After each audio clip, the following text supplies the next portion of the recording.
Hey everyone, welcome back to the channel. Today we are diving into one of the most epic and inspiring stories ever told, the showdown between David and Goliath. It's more than just a historical account. It's a powerful lesson that still speaks to us today, reminding us that with faith, no giant is too big to fall. So grab a seat and let's get into it.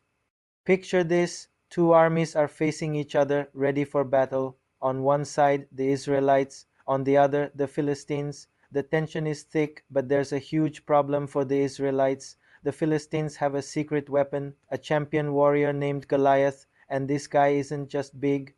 He's a giant, standing nearly 10 feet tall, decked out in heavy bronze armor from head to toe.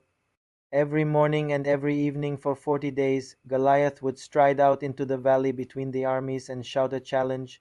He'd mock the Israelite soldiers and their God, daring them to send out one man to fight him.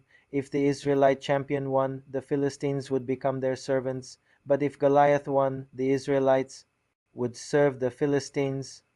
The stakes were incredibly high, but as you can imagine, the Israelite army was completely terrified. Who could possibly stand up to this giant?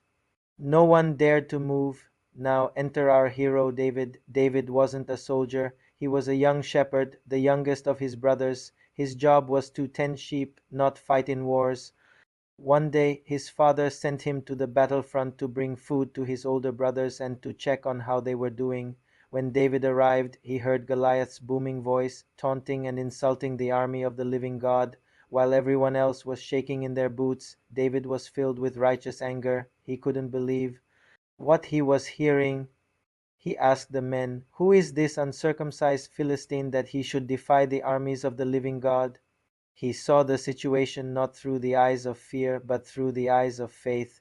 David's older brother got angry, telling him to go back to his sheep, but David's courage caught the attention of King Saul.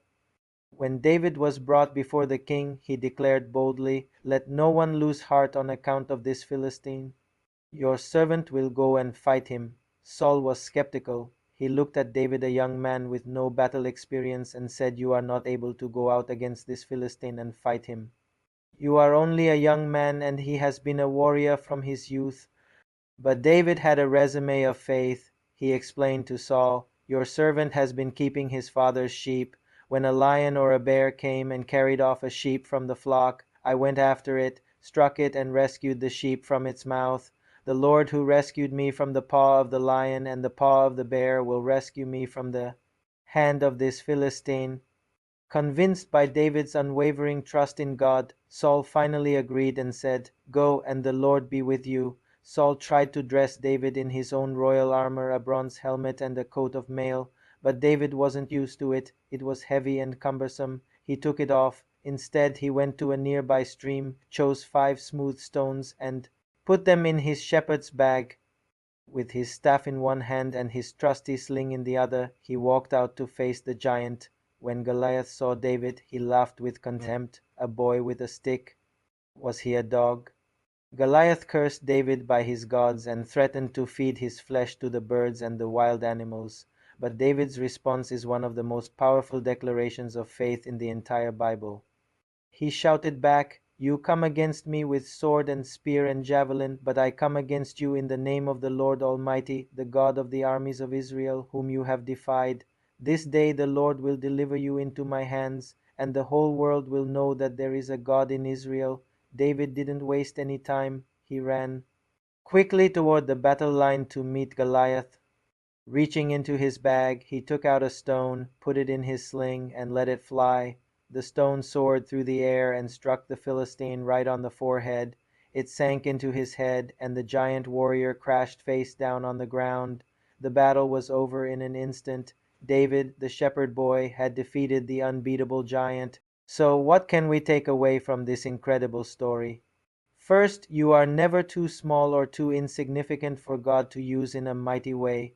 David was just a shepherd boy, but his heart was fully devoted to God. Second, when you face the giants in your own life, whether it's fear, anxiety, sickness, a difficult challenge at work or school, don't focus on the size of the giant. Focus on the size of your God.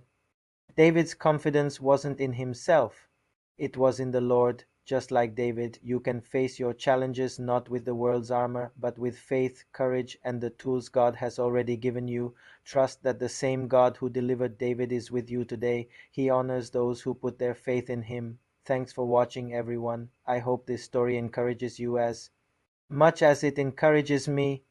If you found this video inspiring, please give it a thumbs up, subscribe for more content, and share it with someone who might need to hear this message today. See you in the next video.